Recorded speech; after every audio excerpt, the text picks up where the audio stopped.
Seigneur vous bénisse, peuple de Dieu, que la paix du Seigneur soit avec vous. Je suis dans le livre de Colossiens chapitre 4, le verset 6e, il est écrit « Que votre parole soit toujours accompagnée de grâce, assaisonnée de sel, afin que vous sachiez comment il faut répondre à chacun. » Et nous voulons vraiment donner une petite exhortation par rapport à la manière de répondre à chacun.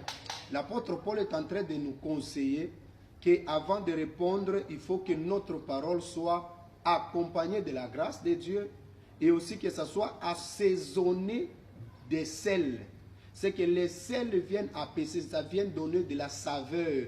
C'est-à-dire que dans les aliments, quand il n'y a pas le sel, il manque quelques saveurs. Alors, quand on amène du sel, ça donne aussi un autre goût. C'est ce que l'apôtre Paul nous demande dans notre manière de répondre. C'est-à-dire, quand toi tu veux répondre, tu dois donner du goût à celui qui t'entend. Tu dois donner du goût à celui qui te suit. Parce que celui qui te suit est en train de chercher à comprendre ce que tu dis. Même dans la prédication, quand on prêche, on doit prêcher d'une manière que celui qui me suit puisse avoir le goût de me suivre encore. Mais ne sommes pas encore dans la prédication parce que ça aussi, ça concerne les hommes de Dieu qui ne veulent pas répondre à des questions. Mais par rapport à ce qui concerne d'abord nous tous en général, c'est que l'apôtre Paul nous conseille à bien répondre. C'est-à-dire que quand tu veux parler, quand tu veux répondre, la première des choses, c'est que gère bien tes mots, gère bien tes paroles, que ça soit agréable. Voilà ce que dit assaisonner, c'est que ça soit agréable. Il y a des gens qui ne savent pas comment répondre. Quand il s'agit de répondre, ils répondent mal. C'est que quand il répond, directement, ça te donne un dégoût. Ça te donne même le dégoût de lui poser encore une autre question. Ça te donne même le dégoût d'être avec lui. Ça te donne le goût d'aller loin de lui parce qu'il répond mal. Bien-aimé, ce n'est pas ce que la parole de Dieu nous dit.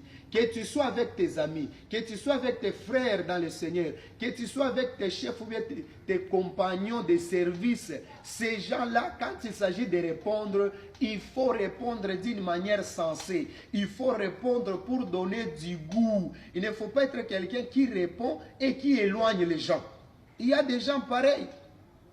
Même quand tu es avec ton chef, parce qu'on dit, il faut savoir comment répondre à chacun. On entrera vraiment en détail. Parce que l'apôtre Paul est en train de conseiller même à Timothée. Il dit ceci, si tu veux parler avec des vieillards, parle comme à tes pères. Si tu veux parler avec des jeunes gens, parle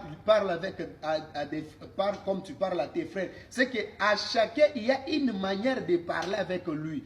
Ton aîné dans l'œuvre de Dieu, quelle est la manière dont tu dois lui répondre? Ton chef au travail, quelle est la manière dont tu dois lui répondre? Partout où tu es, il faut contrôler ta manière de répondre. C'est très très important, bien-aimé. Il faut gérer ta manière de répondre. Même si tu es avec ton ami, quelle est la manière dont tu dois répondre à ton ami? Il y a des gens, il s'est déjà habitué à répondre à son ami et il voit tout le monde comme ses amis. Même celui qui est élevé en dignité, il le voit comme son ami, il le répond comme il le veut. Ce n'est pas comme ça, bien-aimé. Ce n'est pas comme ça. Il faut savoir comment répondre à chacun. Maintenant, dans l'autre vidéo, nous allons vraiment voir comment répondre à chacun. Toi qui es chef, comment est-ce que toi aussi tu dois répondre? Toi qui es subordonné, comment est-ce que tu dois aussi répondre? Que le Seigneur vous bénisse partout où vous allez nous suivre.